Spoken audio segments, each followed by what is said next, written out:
Good morning, students. How are you? Students, today I am going to start a new topic, that is transgenic animal. It is the important part of biotechnology and its applications.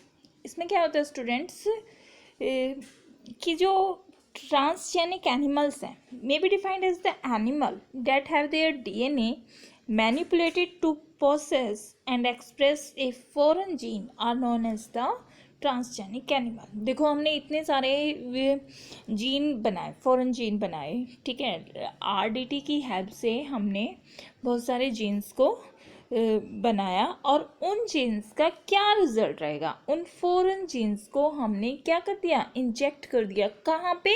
Animals के अंदर.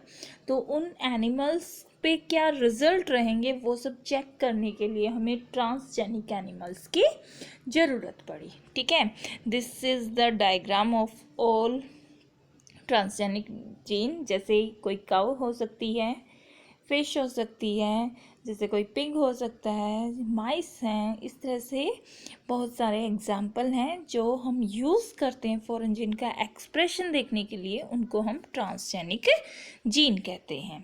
Reason to produce transgenic animals, इसके लिए क्या क्या reasons हैं? First, normal physiology and development. Transgenic animals are designed to study different aspects of genes, like how genes are regulate and how they affect normal function of body and its development. Transgenic animals में क्या है बच्चों कि हमें ये देखना है कि जीन कैसे रेगुलेट करता है, उसका नॉर्मल बॉडी के ऊपर क्या फंक्शन रहेगा और बॉडी कैसे डेवलप करेगी. क्लियर. अब नेक्स्ट है study of insulin like growth factor involved in growth can be done by introducing genes from other species that alter the formation of this factor. Study the effect, the result, and also information is known as the obtained about biological role of factors in the body. जैसे insulin है, जो diabetes वाले patient हैं उनको एक artificial insulin उनकी body में inject किया जाता है ताकि इंसुलिन का लेवल कंट्रोल में रहे. अब now we discuss about the study of disease. Transgenic animals model for human disease in which investigation of new treatment for disease and also give the understanding how gene contribute to development of disease, कि कैसे वो disease को development करता है. तो उससे हमें ये पता चलेगा कैंसर जैसे सिस्टिक फाइब्रोसिस, रूमेनॉइड्स आर्थराइड्स, अल्जाइमर डिजीज, इन सबसे को ट्रीटमेंट करने के लिए हमने एक न्यू रिकम्बिनेंट डीएनए टेक्नोलॉजी का यूज़ किया और उन जीन्स को इनके अंदर ट्रांसजेनिक एनिमल्स के अंदर इंजेक्ट कर दिया. इंजेक्ट्स मीन्स उनकी बॉडी के अंदर पोर कर दिया. Now we discuss about the biological product produced by living organism, some of which are medicines. बहुत सारी वो एक्सपेंसिव भी होती हैं. And transgenic animal can be created by introduction of gene which code for a particular product. जैसे कि induce organism to produce desirable product in medium, for example human protein, alpha 1 antitrypsin to treat emphysema. ठीक है, ये एक protein है alpha 1 antitrypsin. ये बनाया गया है किसके ट्रीटमेंट के लिए? एम्फिसीमा. एम्फिसीमा क्या है? एक रेस्पिरेटरी सिस्टम का डिसऑर्डर है. ठीक है. Now attempt are being made of for treatment of phenylketonuria and cystic fibrosis. इनके केसेस को भी ये बायोलॉजिकल प्रोडक्ट को भी ट्रांसजेनिक एनिमल्स की हेल्प से ट्रीटमेंट किया गया. Now we discuss about the a transgenic cow in 1997 produced human protein enriched milk, that is the 2.4 gram per liter. The human alpha lactalbumin जो यहाँ पे प्रोटीन रिच करने के लिए जो यहाँ पे फॉरेन जीन ऐड किया गया उसका नाम था अल्फा लैक्टाल्ब्यूमिन. ठीक है. And nutritional more balance product for the human babies then the natural cow milk. जो नेचुरल काउ मिल्क है एक और एक ट्रांसजेनिक काऊ है। तो इन दोनों के मिल्क में डिफरेंस है। यहाँ जो ट्रांसजेनिक काऊ है इसमें प्रोटीन एनरिच्ड मिल्क 2.4 ग्राम पर लीटर उसका अमाउंट बढ़ जाता है, इतना क्वांटिटी उसके अंदर मिलती है। ठीक है, जो सबसे पहले ट्रांसजेनिक काऊ थी जिसके ऊपर ये एक्सपेरिमेंट किया गया था उस काऊ का नाम था रोजे। Clear? Now, vaccine safety. For vaccine safety, vaccine are first tested on transgenic mice development for uses in testing before they are used on human. Transgenic mice are being used to test the safety of the polio vaccine, like it's successful and founded by reliable, and they could replace the use of monkey to test safety of batches of the vaccine. देखो बच्चों, जैसे vaccine safety, अगर किसी vaccine का check करना है कि ये कितनी यूजेबल है, तो कितना इसका इफ़ेक्टिव रहेगा, तो सबसे पहले वैक्सीन सेफ्टी के लिए ये हम या तो माइस पे टेस्ट करते हैं या फिर मंकीज़ पर हम इसका टेस्ट कर लेते हैं। Now we discuss about the chemical safety testing. Transgenic animal introduce with gene which make them more sensitive than non transgenic. कह रहे इससे हमें ये पता चलेगा कि वो कितने सेंसिटिव हो गए।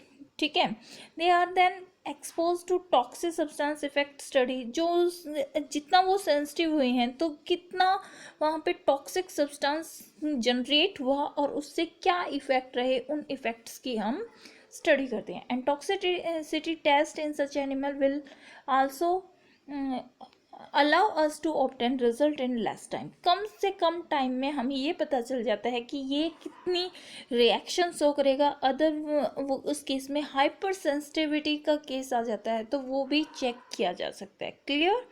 Now we discuss about ethical issues. Ethical issues में आता है manipulate of living organism by human race require the certain regulation. Ethical standards are required to evaluate the mortality of human activity that might help or harm live organism. इसमें कह रहा है GMO genetical modified of organism have unpredicated result then such organism are introduced into the ecosystem. कह रहे हैं हर कोई check करके देखता रहता है कि इससे क्या रिजल्ट रहेंगे। Indian government has set up organisation जैसे कि GEAC genetic engineer approval committee बनाई गई है which will make the decision regarding the validity of GM research, कि उसकी क्या वैलिडिटी है, क्या आउटपुट है, and safety of introducing GM organism for public service. Clear बच्चों? Now we discuss about the modification and uses of living organism for public service such as food and medicines. ये इनके example हैं। हर किसी पे उनके created problem with patent. ये कह रहे हैं कि यहाँ पे देखो पेटेंट में मतलब उनका राइट्स कि हाँ ये सब कुछ हमने बनाया है, हमने डिस्कवरी की है, तो वो अपना पेटेंट ले लेते हैं। Use of genetic material plant and biological resources by companies guaranteed with patent has triggered public anger since they have been identified, developed and used by farmer people of specific country में इनका use किया जाता है। Clear बच्चों? And over 2 lakh varieties of rice found in India which make Indian richest। ठीक है, ये कह रहा है कि जो राइस है वो 2 लाख से भी ज़्यादा वैरायटी की इंडिया में पाई जाती है, लेकिन basmati rice one type of the rice with unique, जो अपनी प्रॉपर एक अरोमा और फ्लेवर के लिए फेमस है। Basmati rice are 27 documented varieties, उसकी 27 वेराइटीज़ इंडिया के अंदर ग्रो होती हैं। ठीक है, and in 1997 an American company got patent right on basmati rice through US patent and trademark office में उन्होंने अपने अंडर इसका पेटेंट ले लिया। This will allow the company to sell a new variety of basmati in the US and abroad, कि वो international इनके साथ अपना जैसे अगर उनको ये एक्सपोर्ट करना है तो वो कर सकते हैं। This new variety of basmati had actually been divided by crossing with semi-draft variety and claimed on as the invention of a novelty. कह रहे हैं इसकी एक हाइब्रिड फॉर्म बनाई गई थी सेमी ड्राफ्ट वेराइटीज से, और ये एक न्यू इन्वेंशन हो गया। The patent extend to functional equivalent, implying that other people selling basmati rice could be restricted by the patent. अब ये कह रहे हैं several attempts have also been made to patent use, product and process based on the Indian traditional herbal medicine like turmeric, neem. We should vigilant and counter this patent application as other countries individual may in case on our rich legacy and we may not be able to do about it. ये कह रहा है कि जिस तरह से हमारे India के अंदर बहुत सारी आयुर्वेदिक्स मेडिसिन आपको मिलते हैं, जिनमें से टर्मेरिक एंड नीम सबसे अच्छा एग्जाम्पल है, तो इसमें कहा भी गया है कि इन सब का हमें अपना पेटेंट बना लेना चाहिए।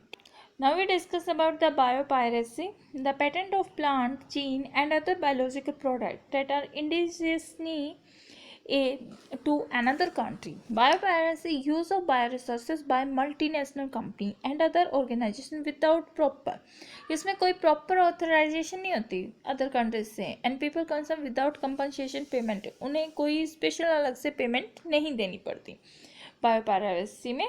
and developed country patent the knowledge and resources of the underdeveloped country and enjoy immense profit। कह रहे हैं जो डेवलप्ड कंट्री है ना, वो हमेशा अनडेवलप्ड कंट्रीज हैं, अंडर डेवलपमेंट कंट्रीज के ऊपर अपना एक पेटेंट की एक छाप छोड़ देते हैं। ठीक है। Industrialization nation are rich financially but poor in biodiversity and traditional knowledge. In contracts the developing underdevelopment world is rich in biodiversity and traditional knowledge related to bio resources। तो इन सबसे बहुत सारे resources होते हैं, उनको use करना चाहिए। and traditional knowledge related to the biological resources can be exploited to the develop modern application and can also be used to the save time, effort and expenditure during their commercialisation. ये कह रहा है कि जो जैसे workout जो कर चुका है तो उससे अलग भी कोई, मतलब ये अपने टाइम को बचा के उनसे कुछ न्यू आपको बनाना चाहिए। क्लियर। अब देखो जैसे जो लोग हैं वो कहते हैं स्टॉप द पेटेंटिंग माफिया, इसको बंद करो, and realization of the justice, indeactivate compensation and benefit sharing between the developing and developing country led some of the nation of the developing law to prevent such unauthorization exploitation of bioresources and traditional knowledge. The Indian Parliament has cleared the second amendment of the Indian Patent Bill that take such issues into consideration, including patent term, emergency provision and research and development initiating। तो Indian government ने भी ऐसे bill pass किए हैं कि भाई patent नहीं करना चाहिए, अगर कर रहे हैं तो जैसे किसी को इमरजेंसी में कुछ न्यू बनाना पड़ जाए तो पहले उनको अथॉरिटी लेनी पड़ेगी, तो हमारे पास इतनी पावर होनी चाहिए कि हम अपना बायो रिसोर्सेज को यूज़ कर सकें। ठीक है। Now student this chapter is complete and now thank you and have a nice day.